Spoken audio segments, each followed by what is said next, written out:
Right, hello everybody. In my last video, I talked about why God is a woman, or the feminine God, and I wish to continue this theme.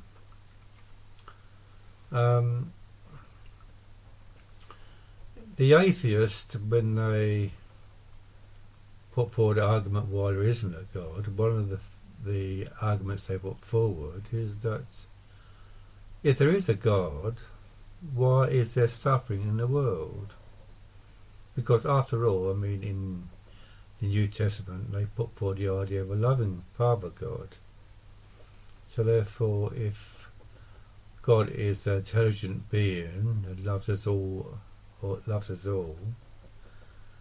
then why would he or she create a world of suffering for us? And the reason is that we are also given the gift of free will. Now, this brings a problem, really, in the sense of what sort of God does this. If we are talking about a father God, a masculine God, then the masculine doesn't respect free will. The masculine is all about you do this or else. And that is what the masculine is like. I mean, any country ruled by men who have got very masculine ideas, they don't respect the free will of the people that lived in those countries. You know, people are forced to do whatever the government tells them to do. And if they're not, they're put into prison or even shot or killed. So therefore, a masculine God is not a God that will respect any free will for anybody. So perhaps for that reason, you could say that a masculine God would do a better job of overcoming suffering than what a feminine God would do. But we do live in a world where there is a lot of suffering. So therefore, if we think of a God, then basically it has to be feminine because of the suffering in the world. Now, the thing about it is that we are given the gift of free will, but surely a loving God will guide and help us to overcome suffering, and I'm sure she would if we allow her to do so. The problem is that we have allowed men to rule the world, and they have gotten on the idea of having a father God or a masculine God. And because of that, we actually don't contact the true nature of the mother goddess, or the great mother.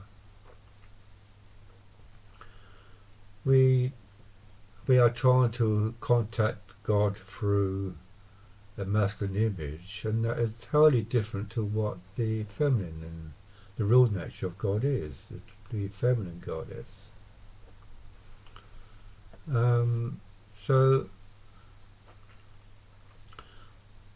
So therefore, when by losing contact with the Great Mother, we are left on our own to try and sort out our problems. And we're not doing a very good job of doing this.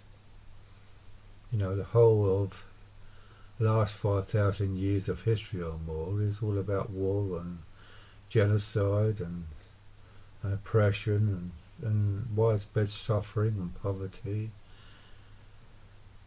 I mean, I think in the last few hundred years we have improved with technology and that sort of thing and made things a bit better for us. But basically, we do create a lot of suffering in our world. And we do need to have a guidance from a far greater intelligence than ourselves. And that only comes about by contacting the Great Mother. Of course, the thing about it is, it's also, I believe that, when we did worship the Great Mother, probably women did rule the world then. Simply because she represents the Great Mother on his planet. So therefore men actually normally worshipped the Great Mother, worship women as the Great Mother. But the trouble is, once men took over, and masculine ideas and thoughts took over, then of course we would have wars and would have conflict and fighting and the big gap between rich and poor and so on, really. So therefore, I think they do go hand in hand, in the sense that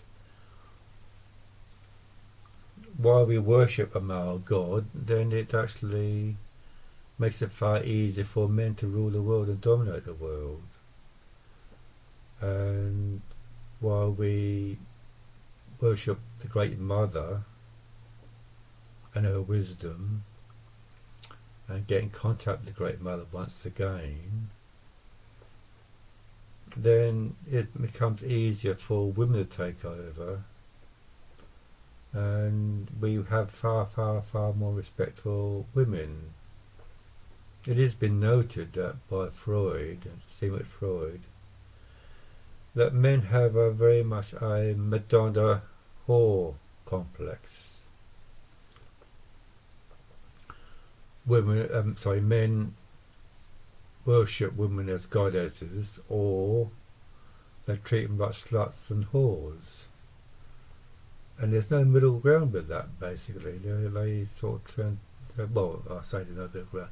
Some men are able to treat women as equals, but as a general rule, men do tend to see women as sort of extreme ways of thinking. They either worship women, or either they degrade women. And certainly the patriarchal society that we live in tend to degrade women a lot, unless women actually fight against this and show them and stand up against the men.